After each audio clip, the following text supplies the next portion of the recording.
हमारा नाम है कपिल बाटड़ और आप देख रहे हैं दैबम। कोलकाता रेप केस के बाद क्या बंगाल की राजनीति में तख्तापलट हो सकता है? रेप के बाद ममता बनर्जी को क्यों सता रहा है तख्तापलट का डर? क्या बवाल के पीछे राजनीतिक पार्टी? कोलकाता में डॉक्टर रेप मामले पर राजनीतिक रंग में बदल गया है। विपक्ष के विरोध प्रदर्शन के बीच मुख्यमंत्री ममता बनर्जी ने बड़ा दावा किया है। बंगाल के मुख्यमंत्री ने कहा कि शेख हसीना की तरह उनके खिलाफ भी साजिश हो रही है। उन्होंने कहा है कि प्रदर्शन के नाम पर बांग्लादेश की तरह मेरी सरकार को अस्थिर करने का प्रयास किया जा रहा है। ममता बनर्जी ने इस दावे के बीच सवाल उठता है कि कोलकाता रेप में बंगाल के मुख्यमंत्री को साजिश और सरकार गिराने के षड्यंत्र का डर क्यों सता रहा है?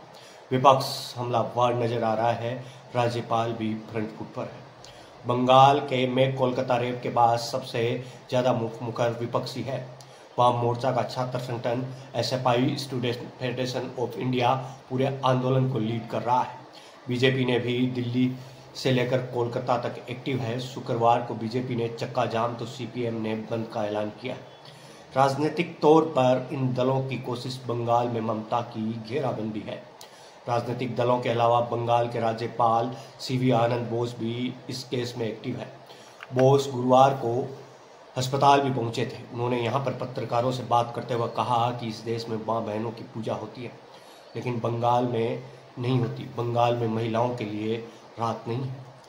यह पहली बार है जब बंगाल में किसी मुद्दे पर विपक्ष के सभी दल ममता बनर्जी के खिलाफ मुखर है। प्रधानमंत्री नरेंद्र मोदी ने लाल किले की प्राचीर से इसे जघन्य अपराध और दोषियों को सख्त कार्रवाई की बात कही है। राहुल गांधी पहले ही प्रशासन पर आरोपियों के बचाने का आरोप लगा चुके हैं।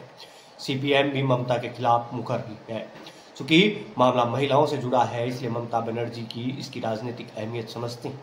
बंगाल में महिलाएं हमेशा से राजनीति के केंद्र में रही हैं। महिलाएं ममता की पार्टी का कोर वोटर्स मानी जाती हैं।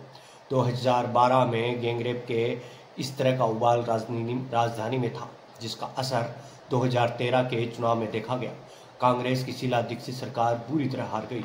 बंगाल में सरकार गिरने का डर ममता को इसलिए भी सता रहा है क्योंकि इस घटना के बाद राज्य के कई हिस्सों में प्रदर्शन शुरू हो गया है।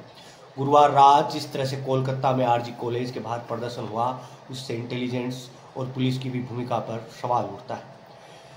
इससे विपक्ष को कोई फायदा हो रहा है?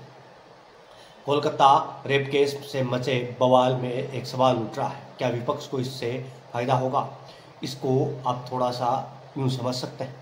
कोलकाता रेप केस मामला जब सीबीआई के पास, सीबीआई केंद्र सरकार के अधीन है और केंद्र में एनडीए की सरकार है।